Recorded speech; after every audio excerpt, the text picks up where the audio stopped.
It started with a phone call. I almost didn't pick up.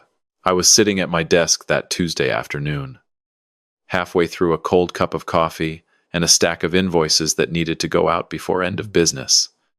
I worked remotely from my apartment in Raleigh, North Carolina, just me. My laptop. A houseplant I kept forgetting to water. And the kind of quiet that only a single man in his early 30s who has no kids and no pets fully understands. My life was orderly. It was mine. I liked it that way. The number that lit up my phone screen had a local area code but wasn't saved in my contacts. I almost let it go to voicemail. Something stopped me, just a gut pull. The kind you can't explain, and I swiped to answer. "Is this Marcus Delaney?" a woman's voice asked. Clipped. Professional. Slightly strained. "It is," I said, setting down my pen. "Mr. Delaney, this is Patricia Holbrook. I'm the administrative coordinator at Cedarwood Elementary School on Birchfield Road. I'm calling because your daughter, Lily, hasn't been picked up from school. It's been over 3 hours since dismissal.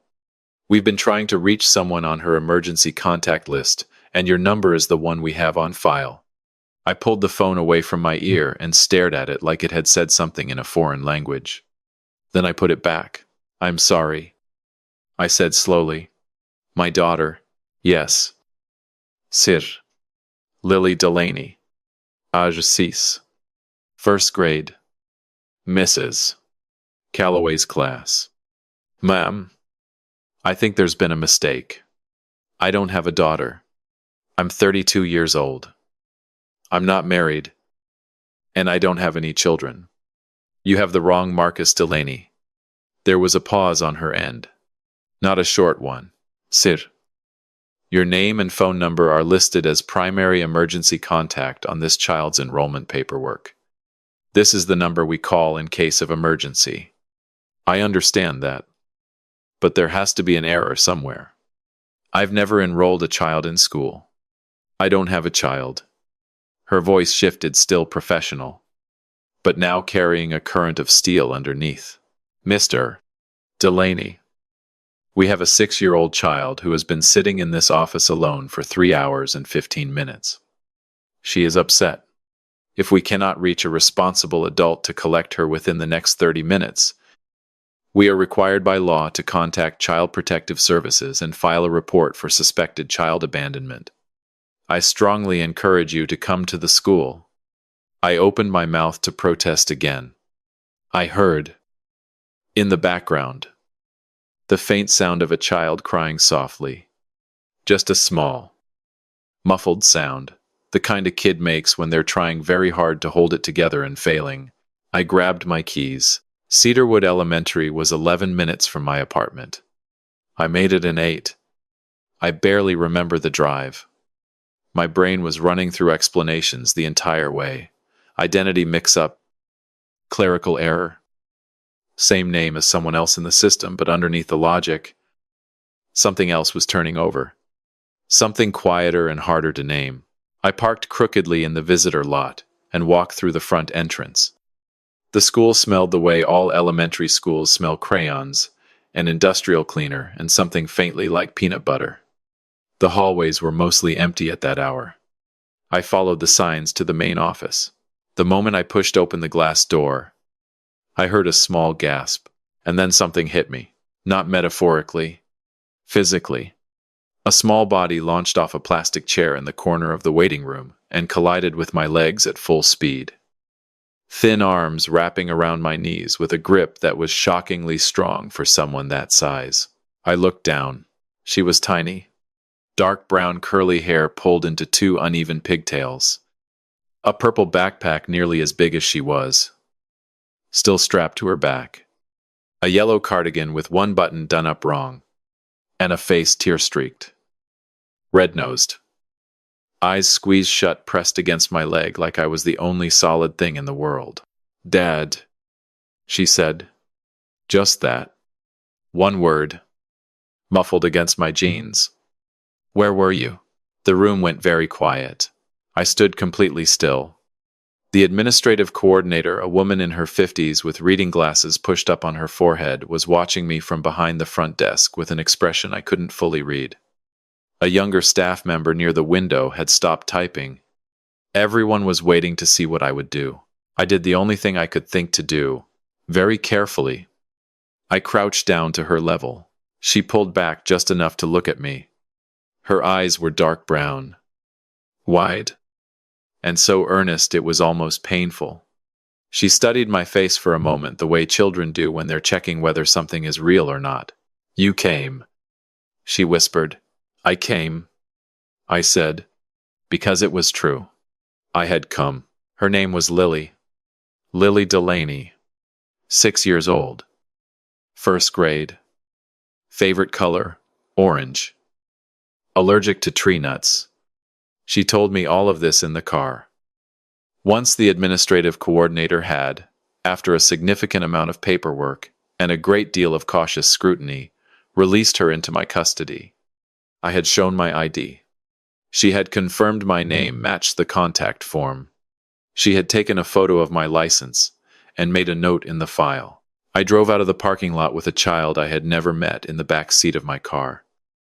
And I had absolutely no idea what I was doing. "Are we going home?" she asked.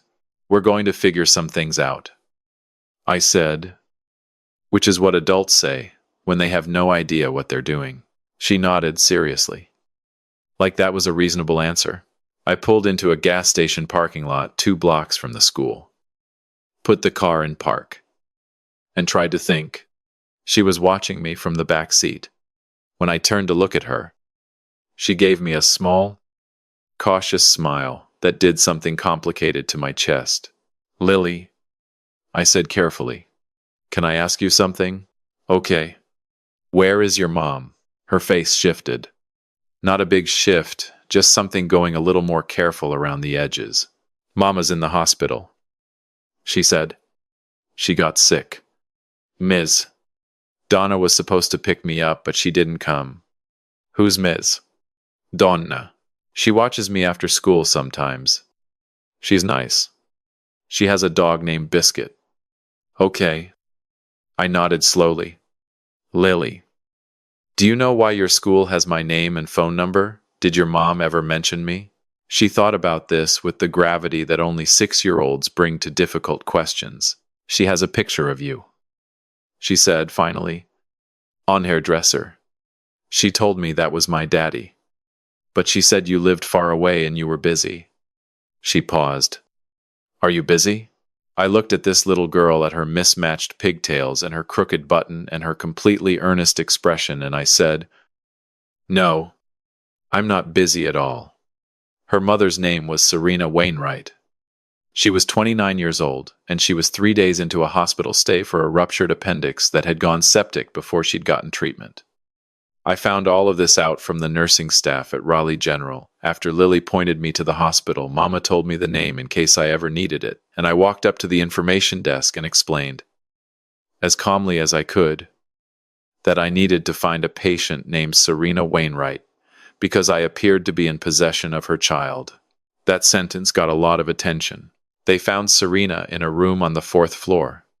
She was awake when the nurse led me in, pale, tired, with an IV in her arm and a look on her face when she saw me that I will not forget for as long as I live. It was fear and relief and guilt and something else all at once.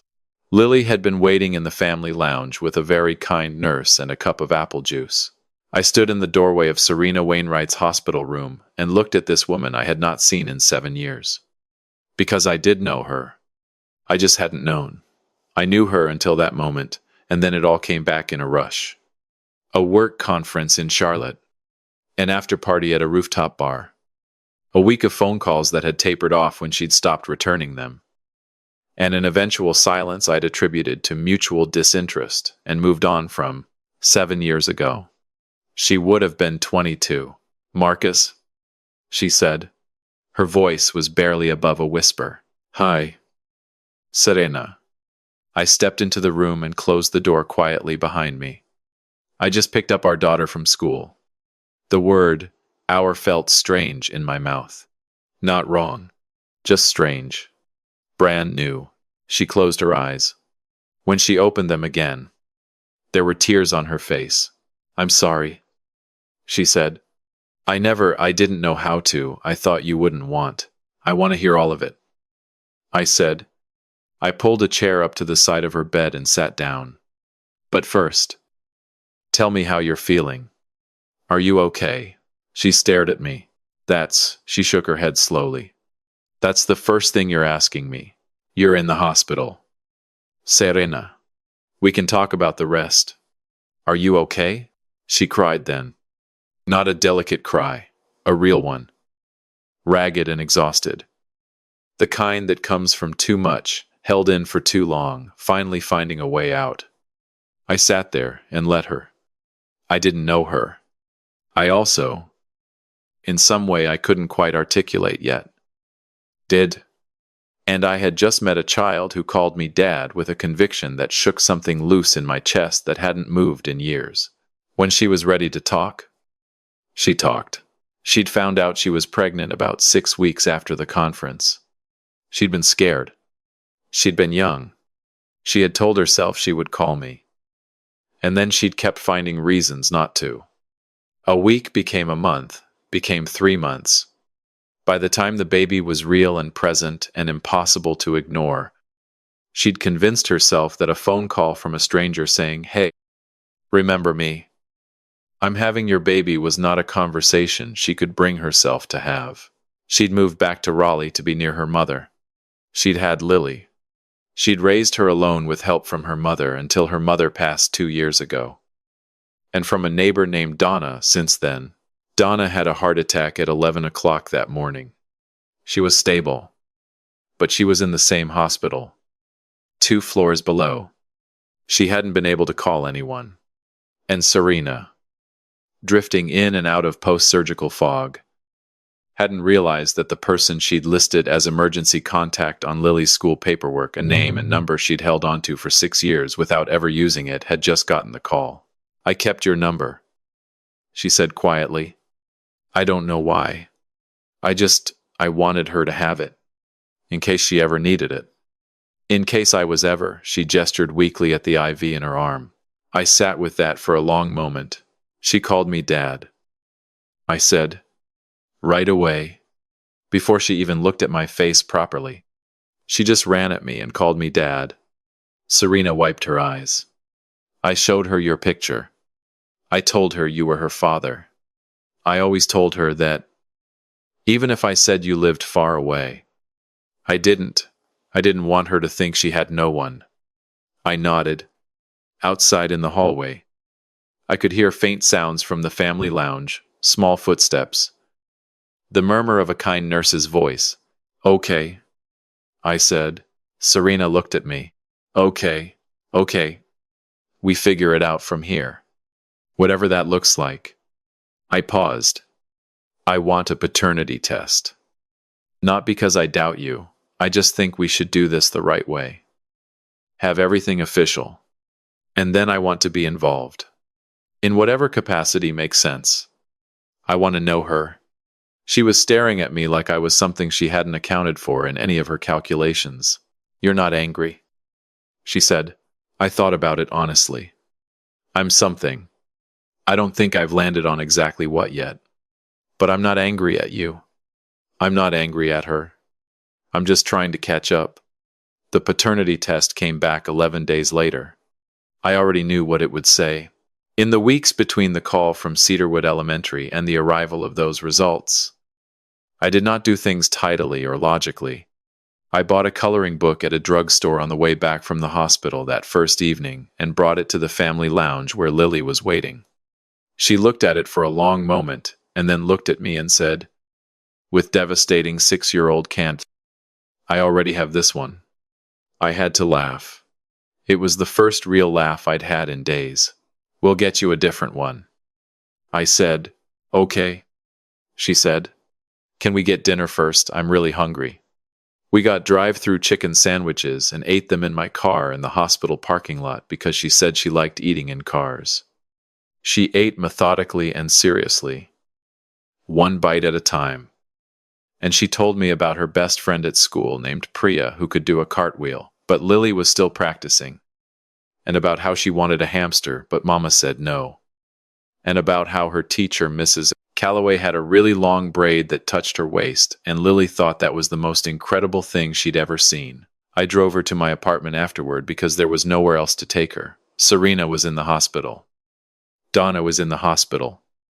And the social worker I'd spoken to briefly at Cedarwood had cleared me as emergency caregiver given the paperwork situation.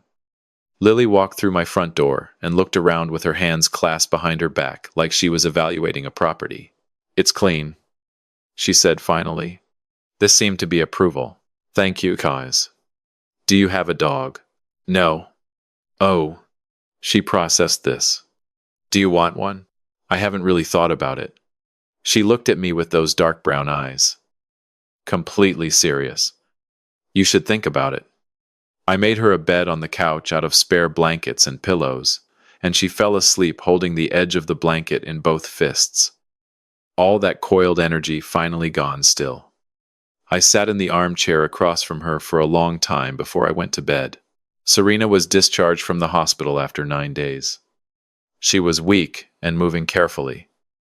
And she came home to an apartment that Lily and I had stocked with groceries, an adventure that had taken 2 hours and involved significant negotiation over whether orange juice with extra pulp or without pulp was correct. Lily held my hand in the supermarket without being asked, like it was the most natural thing in the world. And I had walked through the produce section feeling more disoriented and more anchored than I could ever remember feeling simultaneously. The conversation Serena and I had the evening she came home was long and honest and sometimes painful. And I am not going to pretend it was easy. There was grief in it, hers. For years of doing something alone that she hadn't needed to do alone. Mine. For time I hadn't known I was missing. We didn't resolve everything. You don't resolve years of accumulated complexity in a single evening. But we were honest with each other, which felt like the only solid ground we had to build from. She apologized again. I told her I accepted it. I meant it. I also told her I was going to be in Lily's life. Consistently. Predictably. Reliably. That I wasn't going to show up once and disappear. That I understood if she needed to set terms and structures and I was willing to work within them. But I was going to be there. She cried again when I said that. She was doing a lot of crying that week. And I suspected it was because she'd been not crying for a very long time. The legal process was not fast or simple. It rarely is. I retained an attorney, and we worked through the formal establishment of paternity, custody arrangements, child support, all of it. Serena cooperated with everything, which made it easier than it might have been. We ended up with a shared arrangement. Lily spent weekends and alternating holidays with me, and we were both committed to keeping things functional for her sake. I moved to a 2-bedroom apartment. Lily came to the first showing with me and told me which room she wanted, which answered the question of whether we were taking it. She chose the one with the window that caught morning light. "It's sunny," she explained. "I like sunny." I signed the lease 2 days later.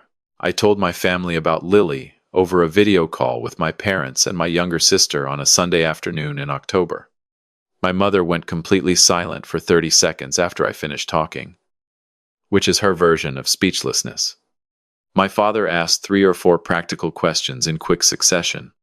My sister burst into tears and then immediately demanded to see photos. They drove up from Greensboro the following weekend and met Lily over a lunch of barbecue sandwiches at a restaurant with picnic tables out front. She shook my parents' hands very solemnly when I introduced them. Then my mother said, "Well, you look just like your daddy." And Lily looked at me with an expression of deep consideration, like she was checking whether this was true. "She's right," I told her. "You've got my ears." She reached up and touched her ear thoughtfully. "Oh," she said. My mother had to pretend to look at the menu for a moment after that. It has been almost 2 years now. I am not going to tell you it has all been graceful or uncomplicated. I learned to do her hair, which took longer than I would like to admit, and involved several tutorials and one deeply unfortunate incident involving a detangling comb that we do not speak of. I learned what she would and wouldn't eat. I learned that she had nightmares sometimes and what she needed when she did not talking. Just presence. Just someone to sit beside her until she fell back asleep. I learned that she laughed loudly and without apology, and that this was one of my favorite things in the world. Serena and I are not a romantic story. I want to be clear about that. Not because it diminishes what we've built, but because I think that's a separate truth worth stating. We are co-parents who have come to genuinely like each other, who communicate well and disagree respectfully, and who are both completely committed to one small person who has her father's ears and her mother's stubbornness and an absolutely unshakable confidence in the rightness of her opinions that belongs entirely to herself. Last month, Lily lost her first tooth. She called me immediately. I mean, the minute it happened. Mid-afternoon on a Thursday, and I could hear in the background that she was calling from Serena's apartment, and Serena was laughing. "Dad," she said. And my name in her voice still does something to me. "I have an update." "Tell me." "My tooth fell out. It was the bottom one. The wobbly one. The one you've been working on for 2 weeks." "Yes." "It came out when I was eating a cracker. I almost swallowed it, but I didn't." "Good call. Very responsible." "I know." There was a brief pause. "Are you going to be the tooth fairy?" I had not previously considered whether the tooth fairy responsibilities were divided between households. This was the kind of thing you learn on the fly. "Absolutely," I said. "Save it for when you come Friday." She arrived Friday evening with the tooth in a small plastic bag and a list of questions about the tooth fairy's operational logistics that were, frankly, extremely reasonable. We put the tooth under her pillow in the sunny room, and she went to sleep, and I carefully replaced it with a $5 bill and felt like the most accomplished person on earth. In the morning, she held up the bill and said, "The tooth fairy has good taste. The tooth fairy has been told you're very distinguished." I said. She considered this. "That's true," she said. "I think about that phone call sometimes. The Tuesday afternoon. The cold coffee and the invoices and the number I almost let go to voicemail. I think about how close I came to not answering. How easily the whole sequence of events might have gone differently if I'd been in the bathroom, or in a meeting, or simply less curious. I think about a 6-year-old girl sitting in a school office for 3 hours and 15 minutes, holding herself together with everything she had, waiting for someone to come. And I think about the moment she hit my legs at full speed and called me dad like she already knew. Maybe she did. Maybe kids know things we don't give them credit for knowing. I don't have a neat thesis for any of this. Life handed me a phone call that made no sense, and I followed it. And on the other side of it was a person, a small, loud, sun-seeking, hamster-wanting, cartwheel practicing, tooth-losing person who is the best part of my week, every single week. I'm 34 years old now.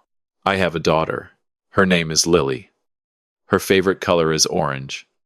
She's working on her cartwheel. She thinks I should get a dog. She's probably right about that too.